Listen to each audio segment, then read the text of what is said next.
Hello, everyone. Welcome to our webinar where we are going to take you behind the scenes in the trusted learning environment. Thank you all for joining us today. I'm Linnette Attai, Project Director for CoSN's Privacy Initiative and Trusted Learning Environment Program. I am, for those of you who I have not met or who are not familiar, in addition to CoSN, I'm the founder of PlayWell, which is a compliance consulting firm, guiding companies, schools, and districts through regulatory and self-regulatory environments around digital and mobile privacy, user safety, and building compliance capacity and policy, including serving as virtual chief privacy officer. I come to the work with over 25 years of experience in the compliance industry with special expertise in the education and entertainment sectors. I'm joined today by Melissa Tebbenkamp in her 11th year as Director of Instructional Technology for Raytown Quality Schools in Missouri. Melissa holds a master's degree in educational technology with a concentration in networking and systems management. She was one of the first 50 in the nation to earn the status of a certified education technology leader and is a current member of the CoSN National Board. She's developed partnerships with many industry leaders and serves as a member of several national advisory boards. Under her leadership, Raytown Quality Schools was among the first nationwide to move to a large-scale server virtualization and was published internationally for their progressive approach to data center resource management. I'm also joined today by Bryon Kolbeck, Executive Director of Technical and Information Services for the Lewisville Independent School District. Lewisville Independent School District Technology Department supports a one-to-one mobile learning initiative which includes over 50,000 iPads. Prior to his role in Lewisville, Bryon served as district-wide educational technology leader in Wisconsin for over 12 years. He has served in an advisory capacity for the technology planning in the Wisconsin Department of Public Instruction, was co-chair for the Professional Learning and Leadership Committee of the Wisconsin chapter of CoSN. He graduated from the University of Wisconsin Stout with degrees in technology education, has a master's degree in career and technical education, and holds an Instructional Technology Coordinator Administrative Certificate. Finally, I'm also joined by David Koonce, who's been serving as a technology leader in Texas Public Schools for over 12 years. He's currently Director of Technical Information Services for Lewisville Independent School District. David graduated from the University of Texas at Austin with a degree in computer science, and he's an active member of both the CoSN and TASBO professional organizations. So I want to take a moment to thank my co-panelists for joining us today, and thank you all. I'd like to begin by just starting with a brief overview of the trusted learning environment. Actually, I should start by telling you a little bit about CoSN and what our organization is about. So CoSN, we serve K-12 technology leaders who are dedicated to use of technology in the schools, in the classrooms, to improve both teaching and learning. Our primary audience is school system technology and education leaders. That is the group that we work very hard to support. And we believe that technology in the classroom, the challenges that we face are primarily human challenges. They're challenges of use, of policy, of process, not technical challenges. And so for that reason, we focus very heavily on leadership and policy initiatives. If you visit the CoSN website, cosen.org, you will see a number of our focus areas, including the Protecting Student Privacy Initiative. And so I want to take a moment to thank the sponsors of that privacy initiative who support the work that we do today and throughout the organization. So let me start by talking a little bit about the Trusted Learning Environment Program and giving you an overview of what it's about before turning it over to my co-panelists to tell you about their experience having gone through the process and having earned the Trusted Learning Environment seal just this summer.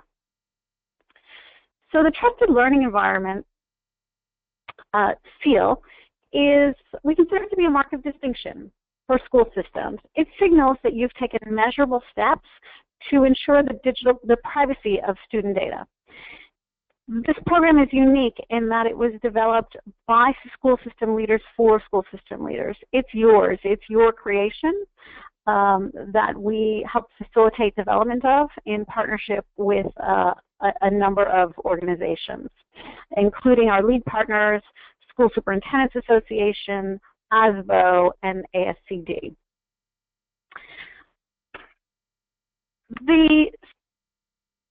The Trusted Learning Environment program is divided into practice areas. It is essentially a program through which school systems can take a look at how they are managing their privacy responsibilities around student data and evaluate what steps they're taking to ensure that privacy.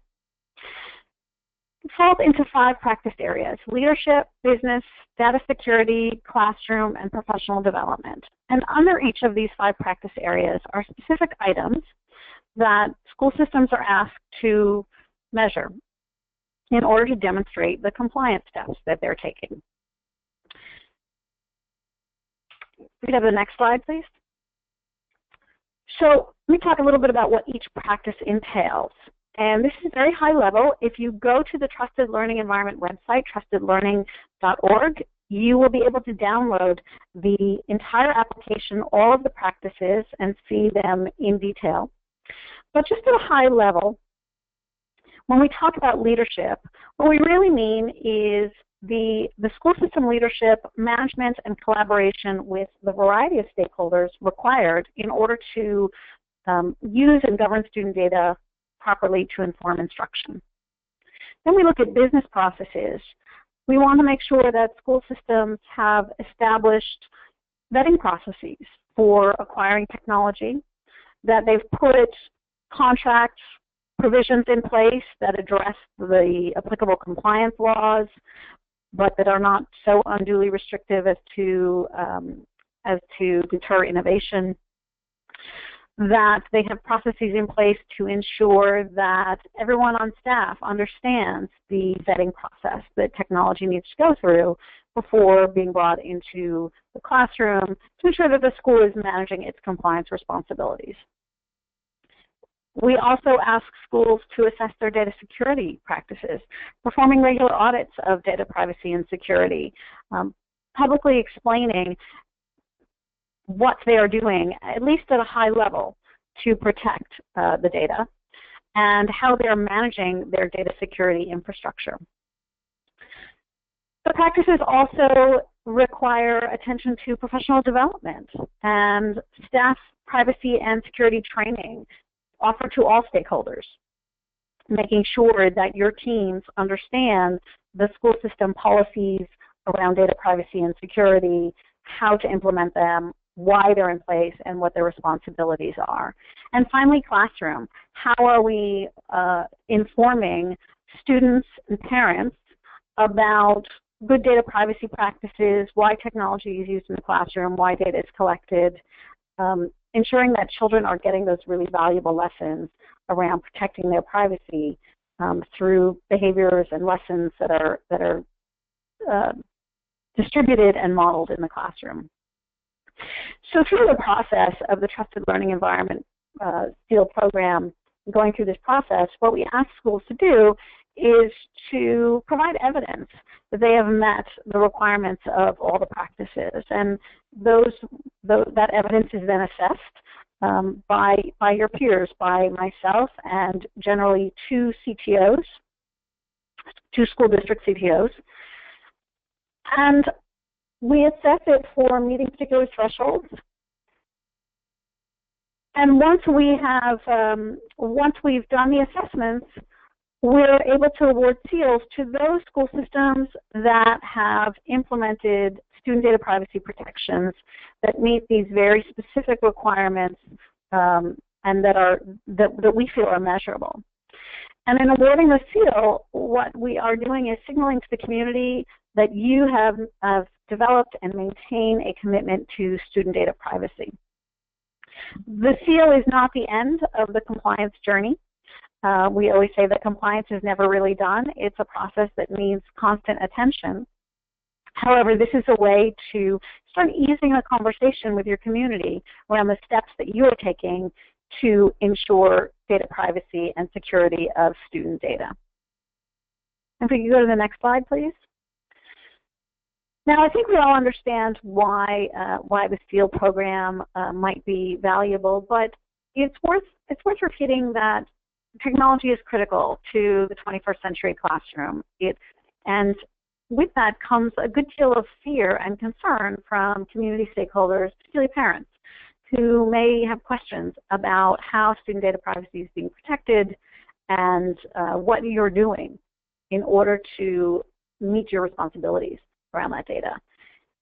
So it's very important that you have concrete policies and practices in place to make sure that you are meeting not just the legal requirements, because we look at legal requirements as a given and the floor of compliance, not the ceiling.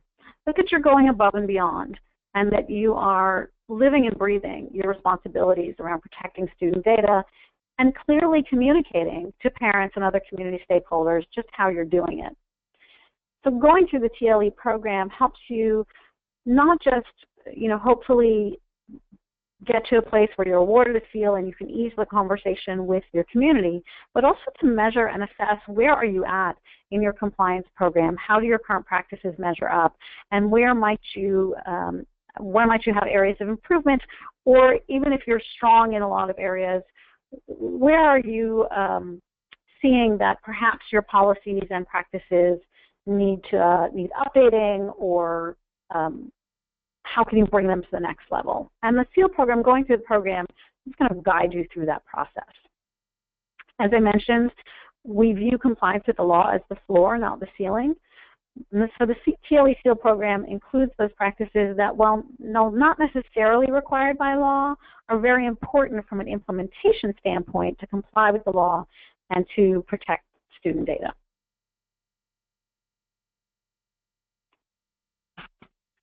So in this year, we've had the pleasure of being able to award the Trusted Learning Environment Seal to 7 school districts, representing a variety of areas of the country. These school districts were in all shapes and sizes. They were small and large. And I'm delighted today to have with us the recipients from Raytown and Lewisville who were awarded the Trusted Learning Environment Seal this summer, and so that we can learn a bit from their experience. But before I turn it over to them, I'd like to just start by talking about, just briefly, what does it take to earn the seal? And really it boils down to, I think, 3 areas, and this is, of course, oversimplified, and my co-panelists will get into the weeds on this quite a bit. It takes a few things. One is, it's got to have an active organizational culture of compliance. Compliance is not about one particular policy or one particular practice, but an ongoing, comprehensive program that is constantly attended to, and a path for that program of continuous improvement. Next slide, please. And just briefly, in order to earn the seal, actually quite a simple way to start. Simply go to the Trusted Learning Environment website, trustedlearning.org, complete the application. You may download the application before you start it if you'd like to take a look at it, if you'd like to work through it before you start actually filling it out. As I mentioned, the application then goes to a panel of CTO peers for review. We then notify the applicants, and if the seal is granted, it's valid for 2 years. Our application period is open today, so it's currently open. It will be open from today through February 15th. I encourage you to not wait. If you're interested in the SEAL program, I encourage you strongly to go to the website, download the application now, start working on it. It may take you some time. There may be areas that you want to dig into, so start now and take a look. As with our students, we want to say don't wait until the last minute, as many of us are, well, perhaps myself, are always tempted to do. Let's start now so that you can assess where you're at. And for anyone who completes the application, whether you receive the seal or not, we will promise you some feedback on your application. The applications are confidential, not shared with anyone. Nothing that you send us is made public in any way. And we will send you some feedback on your application if you do not receive the seal to help inform improvement of practices for the future. So now I'd like to turn it over to Bryon and David from Lewisville, who were seal recipients this summer. And Bryon and David had a very methodical approach to the Trusted Learning Environment application.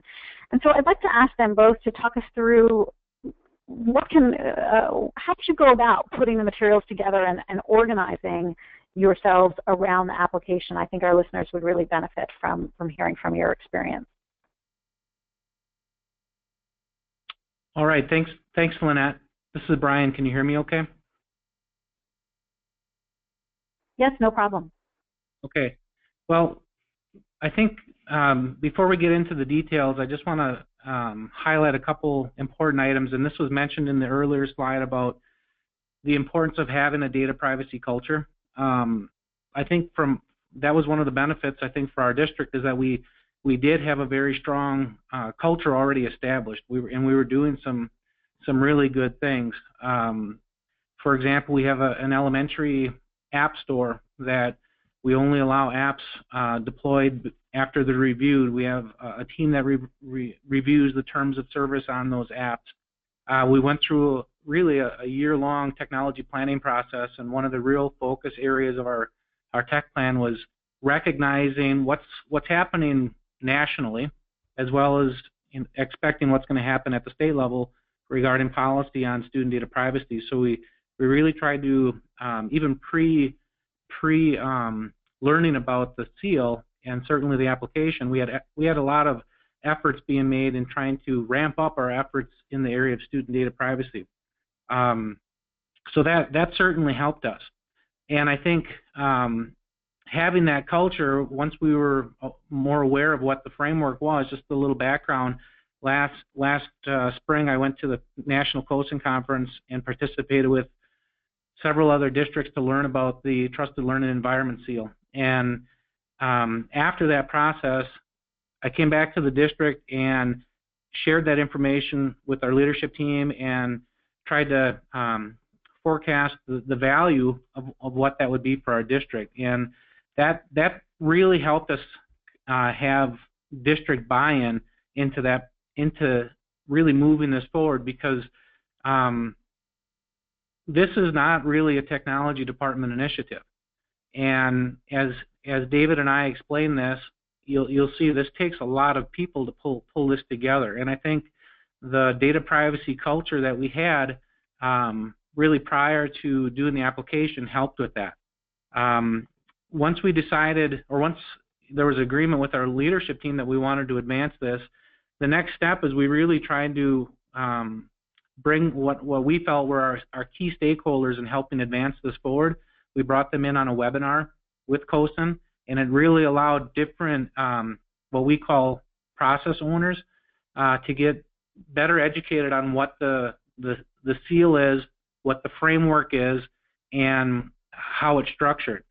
After that process, we then took all of the practices, we put them into a Google Doc, and we just started basically having virtual conversation and discussion about it, reflecting in different areas based on, what practices do we have in place. And I think shortly thereafter, we realized we were doing some pretty good things in alignment to the framework. So we decided we're going to go ahead and I guess formalize our process for applying for the application, or sending in the application.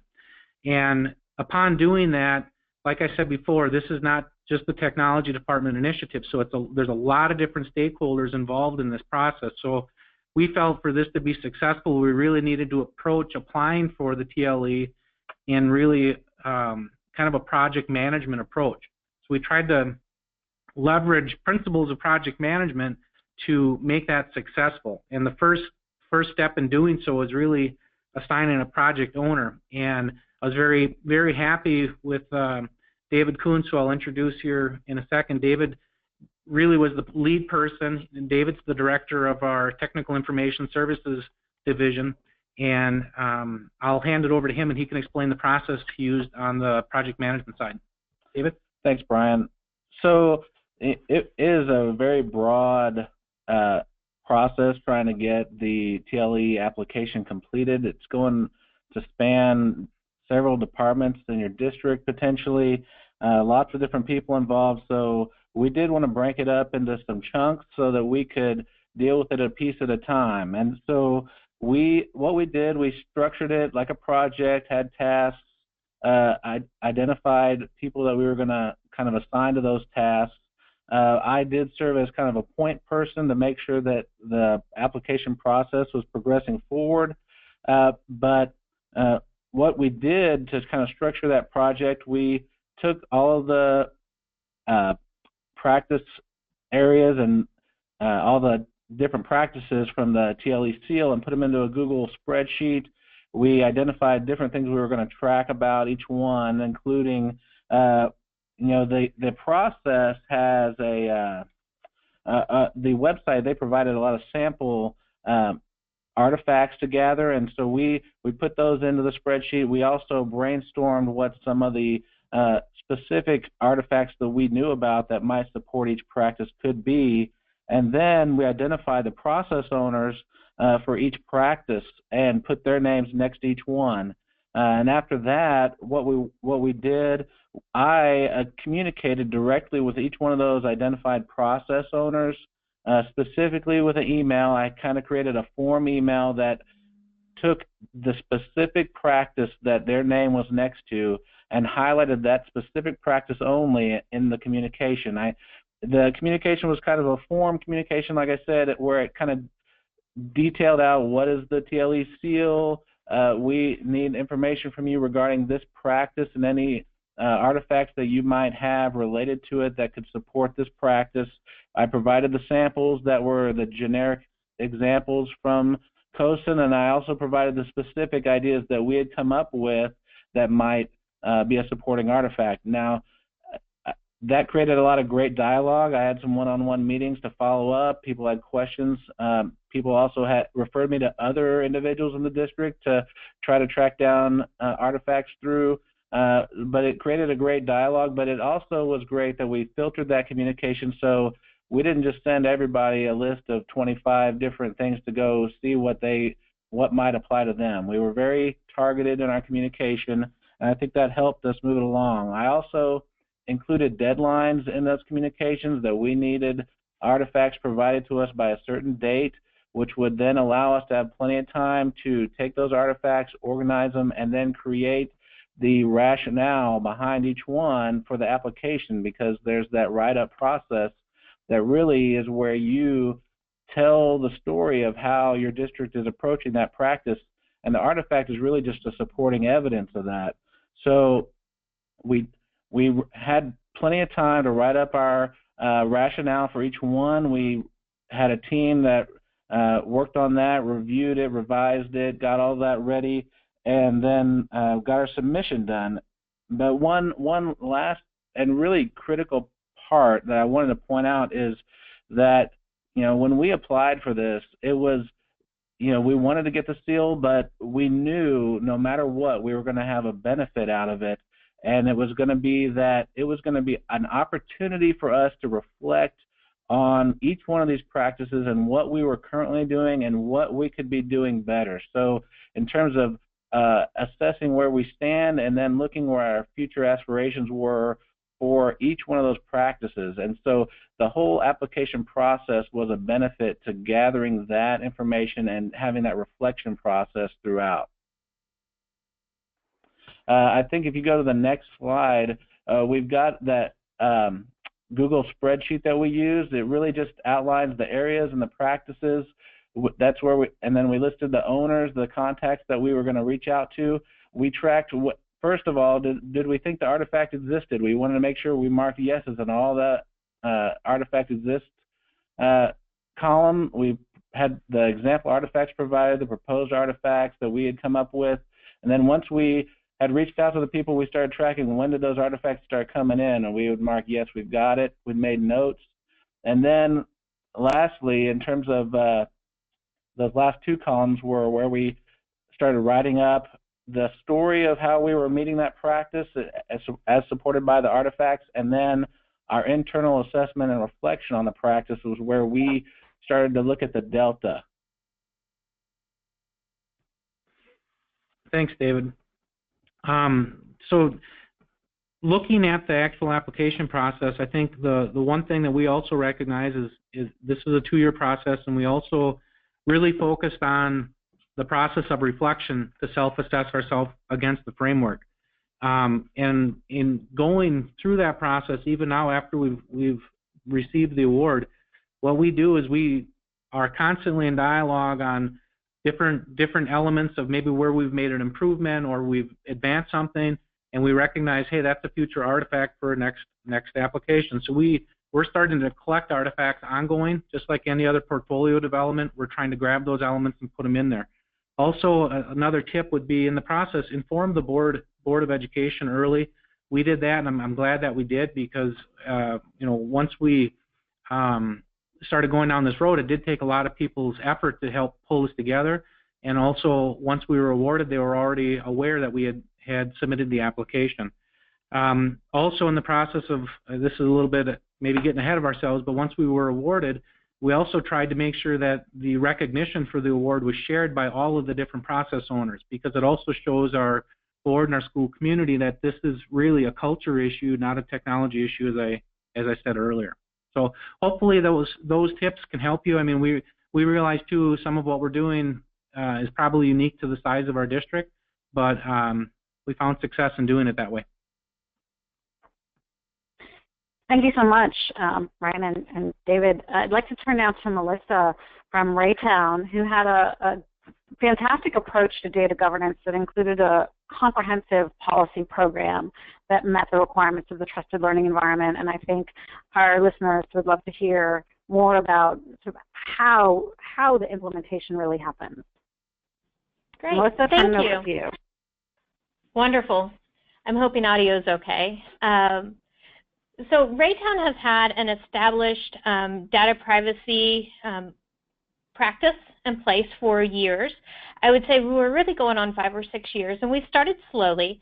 And I would say my motto really is go slow to go fast, and start at the low-hanging fruit. So make sure that you have your policies and procedures in place. And that's where we started. We started with our policies, our procedures, and processes to ensure data security for the resources that we were using. And then we started expanding. So how do we ensure that our teachers and our staff are adhering to our compliance components?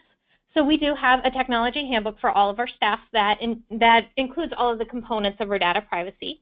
We have training videos, and we use humor in our district to train our staff. We do a ploy off of, the crocodile hunter, and it's, the data hunter, and we go around and we look at how teachers are employing practices for data security, and we use fake news broadcasts to use humor about what we do in the environment for online resource vetting and other practices with data security. We do a lot of face-to-face trainings. Every year our administrators have a face-to-face training. That one's not online. We really do require our administrators to have face-to-face, and then to take that and do a face-to-face with all of their staff. We provide a vast array of online resources, and those online resources are not only to our staff but also to our community. And then recently we've created a data governance manual.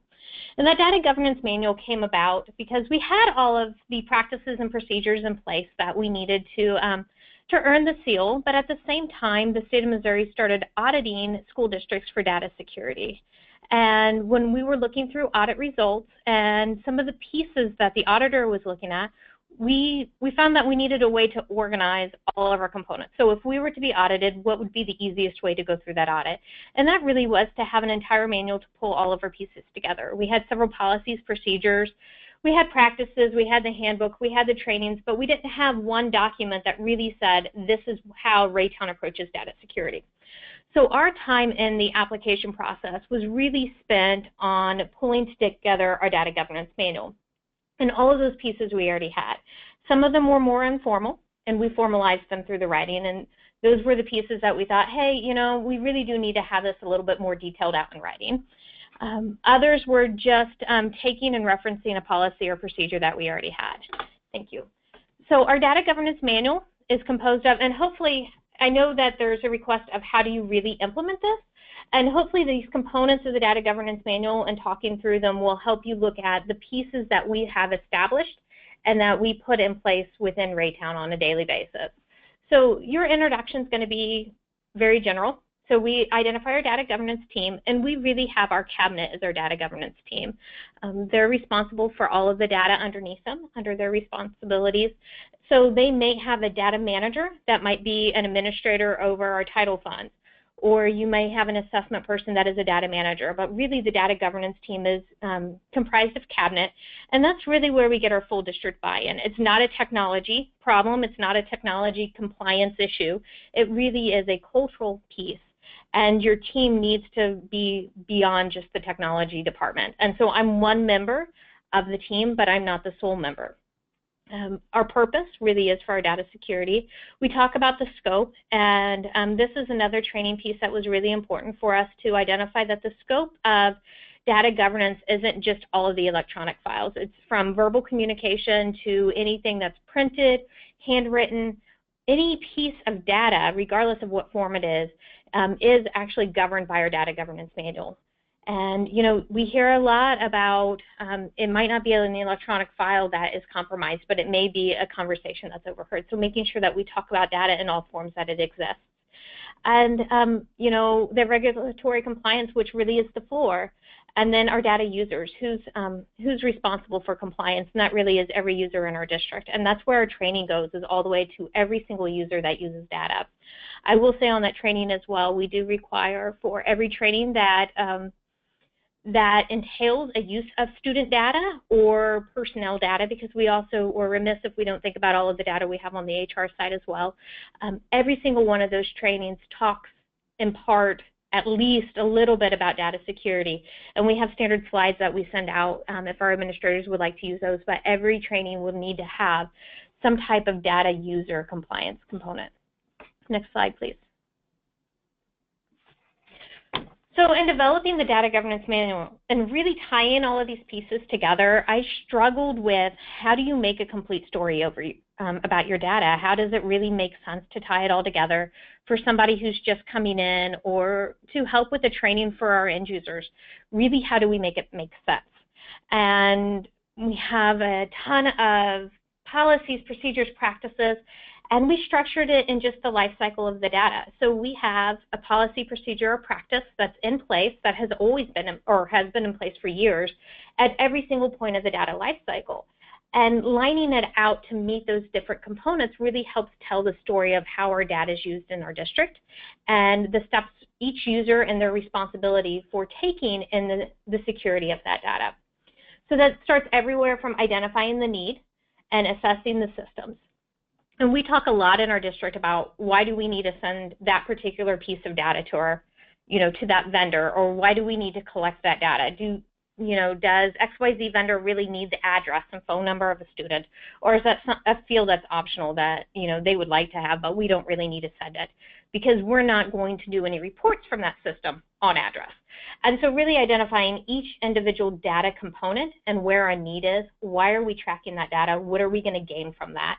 And then assessing all of the systems for their data security. Once we know that we need the data, the system's safe, we acquire it or we create it, depending on the form of that data. Once we do that, we have to manage and store it. We secure and protect it. We use it. We share it. And we would be remiss to say that if you don't talk about the practices for sharing your data safely, who to share it, when to share it, how to share it, then you have a big security breach there, or possible security breach there. So we talk about the dissemination, and then how long do you archive it, how do you archive it, and most importantly, when do you destroy your data? And that goes right back to then identifying your need for data. We talk a lot, we talk annually about the destruction of data. What data do we not need anymore? And we also write that into our contracts to make sure that our data is destroyed when it's no longer needed. Okay, next slide, please.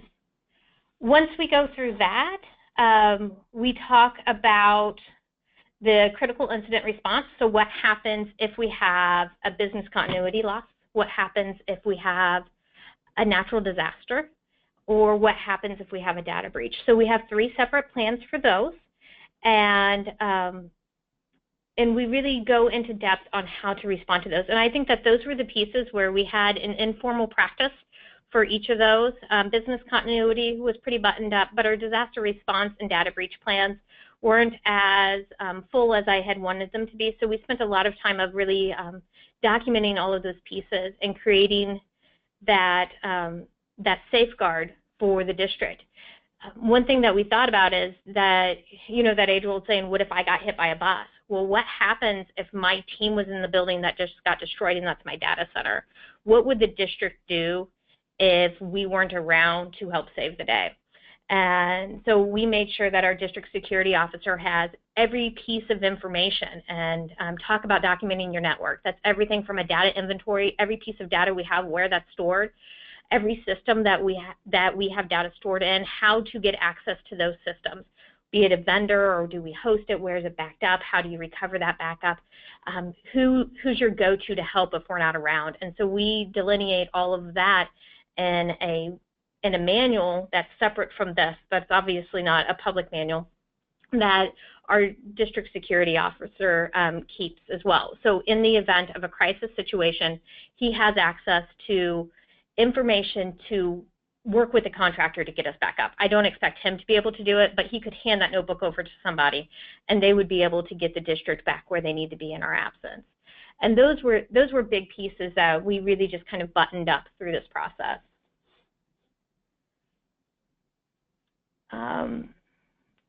I'm sorry, I was taking a break to read a few questions that came in.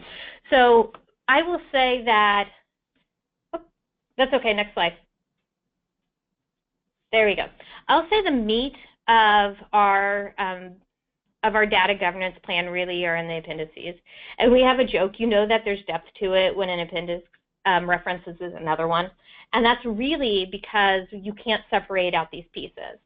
And you will talk about your acquisition, you'll talk about your security checklists within those. And so we do reference the different appendices within each other. But we go from the start of just the basic definitions of what data is, how data is stored, what it looks like to protect data, to back up data, to archive it, putting out those definitions to, your basics, your laws and your regulations, to every piece of the process of acquisition and use. We have an established process where we vet every single resource that collects data, comes through my office, and this is something that we train our teachers on how to read privacy policies in terms of service, give them some key questions to ask. They have a flow chart that they work through to determine whether or not a resource is safe. If they work through that flow chart and they determine that it passes to the point of needing approval, then they can complete a form and submit it to get the approval to come through me to then review the terms of service and privacy policy. And that's been an established process for years that has worked great. We don't want to stifle innovation in the classroom, but we want to make sure that the resources are safe. We also have the same type of flow chart for a resource that a teacher might sign up for. So maybe it doesn't collect student data, but the teacher needs to log in to really just help that teacher be mindful of what they're signing and what they're agreeing to on behalf of the district. We have security checklists, and I'm a firm believer in checklists. It really helps to make sure that you mark every component that you need to have, everything from encryption to asking the right questions of your vendors, or if you're hosting it, making sure that you have your backups, that you have your checks and balances. Data classification levels, and that's important to be able to create a data inventory. If you don't have a data inventory, you don't know what data every single system stores, then that's a good place to start on the technical side, because when you have a data breach, you don't know how to respond until you know what data was actually in a possible breach there. Physical security controls, and we've had those in practice, and most districts have those in practice as well. Your asset management, how do you know if a hard drive is lost and what your potential breach is there? So every component of that asset and that physical management of your data. And I'll kind of skip down some of those are your basics like password protections and securities, but your access roles and making sure that you're auditing your access roles regularly. We have created a form for elevated access, so we do role-based permissions, and if you need something outside of your role, you have to create a form or complete a form to ask for permission. The data manager over that system has to approve it, but those have to be evaluated regularly. And then, your basics of making sure that when somebody is no longer with the district, that they no longer have the access as well, and that's an immediate termination of access rights. So the appendices, like I said, is the meat. It really is the details. And the other components of the data governance manual just overview and tie all of those pieces together, because they really do form that big picture of what we do with data.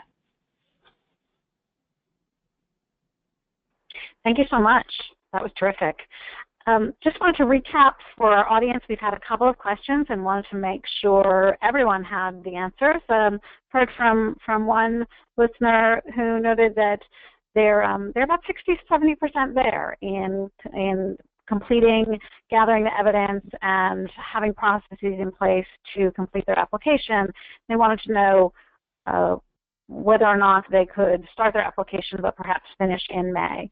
And what I will say is that you can start the application at any time and save your progress. You don't have to sit down and complete the application in one sitting. You can save your progress.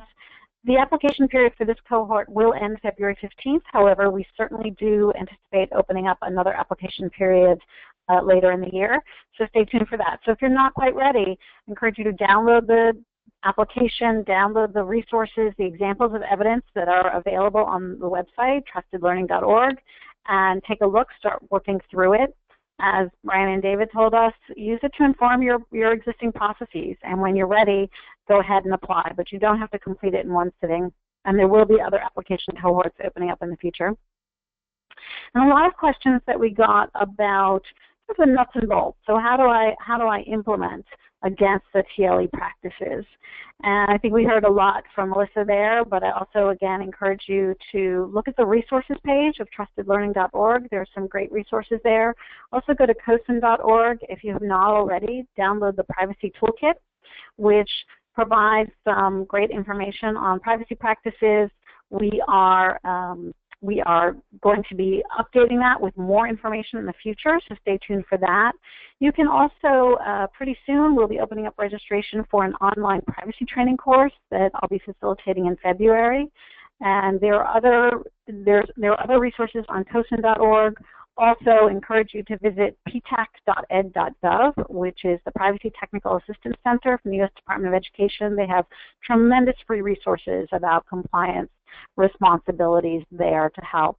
And feel free to email us any questions regarding specifics as well, and we'll try to point you in the right direction. I'd like to open it back up to our panelists and ask a little bit about, how has going through the process helped your school system internally, as well as your communication with the community. Melissa or Bryon or David, someone want to share with us some of your experiences there?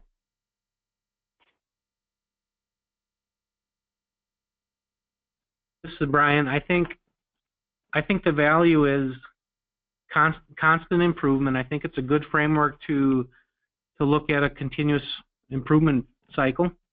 So I think there's internal benefits. I mean, it was in some of our conversations, many of us have kids in the district, and we want to make sure that we're doing things that help our kids as well as any other child.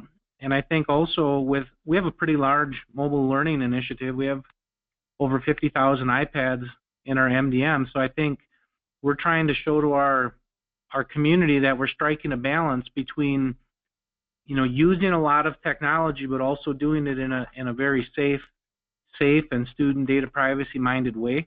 So I think it's one of the real benefits is showing that you can be an innovator and big user of technology, but striking the balance in an appropriate use. David, anything to add? That's great. Thank you. And wanted to share with our audience as we kind of move to wrap. What should school systems think about when they're applying for the field? What should they be working on in preparation? I think David and Bryon, you've shared a good deal about that. Melissa, you as well, and from a different angle. So maybe we could go through Bryon, David, and Melissa, each one in turn, and give us your closing thoughts for our audience about how to start prepping. Or any other tidbits you'd like to share. One piece of advice that I would give is don't just ask the question, are we doing this practice, but really try to start with the question of how are we doing this practice. I think there's a bit of a tendency to look at whether we're doing it or not in a binary way, but there's really a continuum that, you know, every school district is doing their own practices and processes and approaches to all of those different areas, and we're going to have a variety of pieces of evidence that could support it. And so I think you really need to take a little bit of a deeper look at how is your district approaching each practice, and don't just write it off that because maybe you haven't achieved the Department of Defense level of quality on each practice, you aren't going to be qualified. I think, again, a lot of the value in this process is looking at what you're doing and maybe looking at that bar, that high goal of what's going to get you there someday, and that assessment going throughout the whole process. But don't discount what you're doing. And I think what we found, what I think you'd probably find in any district, is sometimes there's some hidden gems that aren't getting recognized that your district is doing that maybe you in technology aren't aware of, that your instructional folks are doing that's really great. And so until you start really digging into asking that question of how are we doing that practice and start talking to people about it, you may not realize that you really are doing some good things out there. That's great, thank you. And yes, we focus so much on the gaps. We need to remember that there are, as you said, hidden gems in there as well. Melissa, anything you'd like to add? I would say really go slow to go fast. For us, it was building the culture. That was the important thing. The seal is the icing on the cake. It really is that note that the community, you know, can trust us and that we, you know, that we're working our best and we make it a priority. But we have to be there as a culture first. And it takes time to steer this large ship of a district and to change behaviors. And that's something that doesn't change overnight. And really look at how that communication is happening all the way to the classroom. And is that need identified at the classroom? Do your teachers understand why it's a priority? It's really hard to have a compliant district without every user understanding, or most users understanding, the importance of the data security. And so how you phrase that communication, how you approach it, it's not about the saying no. And at first we had to get over the fact that sometimes we have to say no to a resource, or sometimes things don't work the way that they necessarily want it to work, and understanding the why we can't. And we spent a lot of time just educating on terms of service, regulations, and the fact that we're trying to protect our teachers and our students. And having that approach to security is important to us. We owe it to our children. We've spent years and years and a great deal of money in our schools across the nation, you know, providing physical security to our students. And schools have overlooked that other risk there. You know, our physical security is the right now. Our data security can stick with a student for a lifetime. And how do we make that a priority as well? And you know that answer because you know your schools and you know your communities, and it's going to look different in every community. But once you find out how to answer that question, how you can make data security a priority, then you'll begin that culture change. Thank you so much. And I would be remiss if I did not give kudos to our SEAL recipients with us. The work they've done, their willingness to share their experiences with us, and also, frankly, the accolades that they've received at a national and local level in the press for the work they've done. If we could look at the next slide, really helping to move the needle in their community and really demonstrate to their community that they are taking action around these issues that are so important, not only to us as stakeholders in the school system, but also to the parents in the community. And you know, both Lewisville, Raytown, and our other SEAL recipients have received some terrific press and great accolades for the work that they've done. I'd like to turn, if we could just keep moving to the next slide, and again encourage those of our listeners, if you have questions, please do reach out. We're happy to answer them. We will make these slides available to you, so those of you who have been taking notes, please rest assured we'll make these slides available to you. If we can move to the next slide.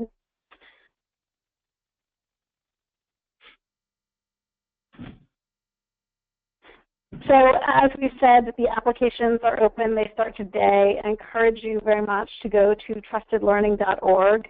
Take a look not just at the application, which you can download without starting. It's there for you to work through.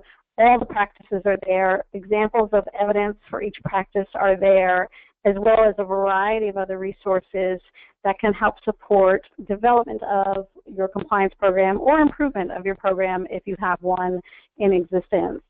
So we hope you will join us in this application cohort. Encourage you to reach out to us at CoSN if you have any additional questions. And I'd like to also invite everyone to check out our conference coming up in April in Chicago. We have a conference theme this year of Invent the Future, tied in with our 25th anniversary. So we're very excited about the conference. If you have not joined us at a CoSN conference, it is a really wonderful experience for districts and vendors alike to come together, share learnings. We have some great workshops, some great sessions planned. I encourage you to check out the website, take a look at the agenda. There's lots of good information. It's a very practical, hands-on, working conference, as well as a great place to enjoy the company of your colleagues. I also want to thank all of CoSN's corporate partners, without whom none of this would be possible. So many thanks to all those who support the really wide variety of work that CoSN does across the spectrum. So if there are no further questions, I am going to just say thank you again to our panelists, to Bryon, David, and Melissa. Thank you to Marcy for facilitating this. Thank you all for listening. Please do feel free to reach out if you have additional questions, and I look forward to your participation in the Trusted Learning Environment program. Thank you. Thank you.